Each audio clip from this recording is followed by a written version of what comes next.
So Arc Raiders finally has some competition this time, but it's actually called Marathon. Now, is Marathon enough to take down Arc Raiders as the best extraction shooter at this time? We gotta talk about it, but for now, meet Marathon. Run.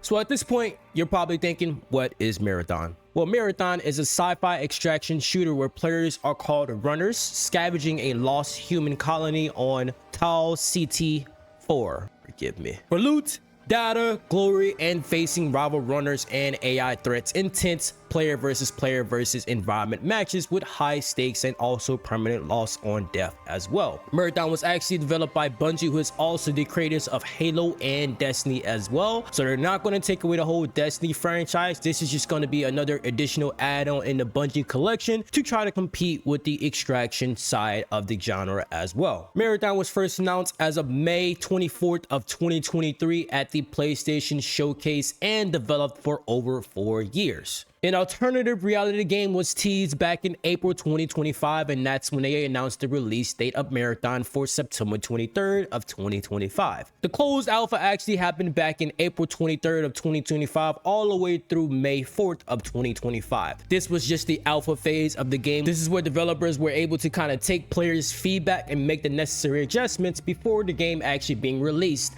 as of scheduled of March 31st of 2026. After the alpha phase have closed, people actually believe this game actually needed to be delayed a little bit more. The original release date was actually September 23rd of 2025, but after the alpha phase up actually came about and also some ongoing investigations as well, they decided to delay the game to March 31st of 2026. It was actually planned for PlayStation 5, Xbox, and Windows as well, with full cross playability as well. Now, around the time frame of May 25, a Scottish independent artist named Fern Hook got into a situation with Bungie where he was able to showcase that Bungie actually stole and used some of his ideas and designs that he created, not for this game but for another project as well. Eventually, Bungie and Fern actually came to an agreement and they were able to settle without taking the matters into court, which delayed the game even more back to that March 31st of 2026 release date. Eventually, it got resolved, and that's when they actually released the final release date of March 31st of 2026. Now, December 15th was actually when the vision of Marathon was actually released, and that's just essentially an overview of the actual Marathon game. Some of the things that they discussed in that video was actually proximity chat. There will be proximity chat in the game as well. There's also this thing called runners, where you're essentially traded for a human body and you're essentially using a blow synthetic one, essentially meaning you're not using the human body, you're using a synthetic body to kind of scavenge and run the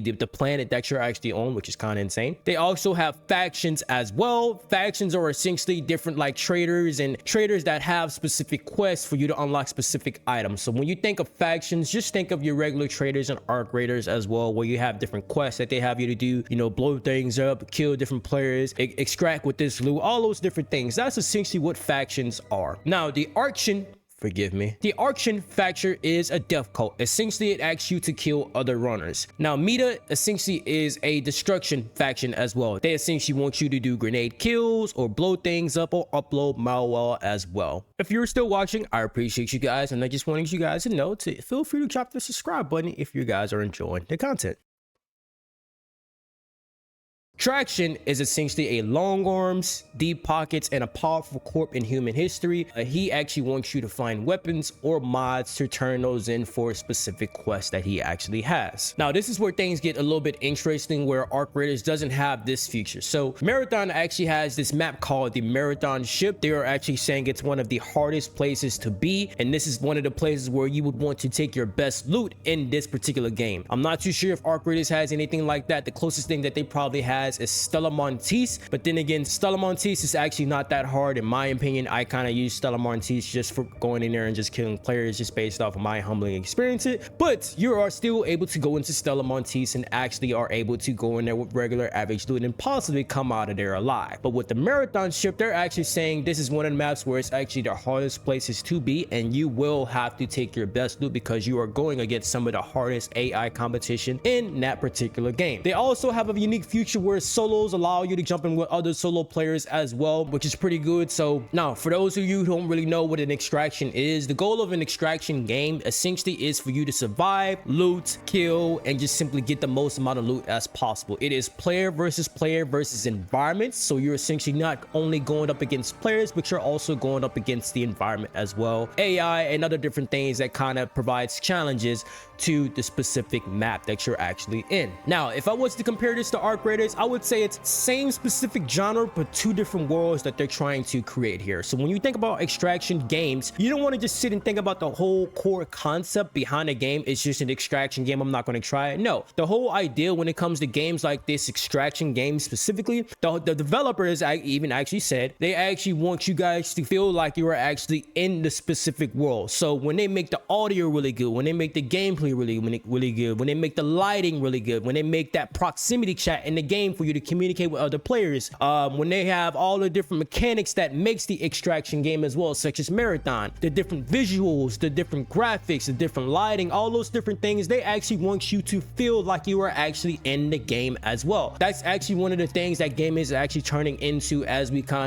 games start to become a little bit more advanced. The developers are actually making this game to make you feel like you are actually in the game as well, taking you from the regular ordinary everyday experience to you actually being immersed in the actual game that they actually have available for you, such as Marathon. Now, if I was to compare the two, same game but different style. Arc Raiders is considered to be man versus machine. Marathon is essentially you going to a whole different planets. It's a sci-fi kind of feel, and you're essentially going up against runners, which are essentially not really robots, but you're trading your human body for a robot experience. Two different map styles as well, two different gameplay styles as well. Marathon is a complete sci-fi experience versus Arc Raiders, you are actually just in the future just fighting against robots and AIs and the arcs as well. Another huge thing as well, this game is only going to be $40. It looks like Arc Raiders actually set the baseline for extraction games at $40, and so what Marathon is trying to do is they are trying to compete with Arc Raiders and to match that particular price. Now, will Marathon actually have the success of Arc Raiders? We actually don't know. I believe that Marathon actually needs to do one more test before they actually release to get people to actually even find out what the game actually is and to even try the game as well. The thing that made Arc Raiders so successful, they had huge marketing behind it, and they also had a playtest phase as well where players can actually try the game without buying the game. So if Marathon wants their game to succeed, they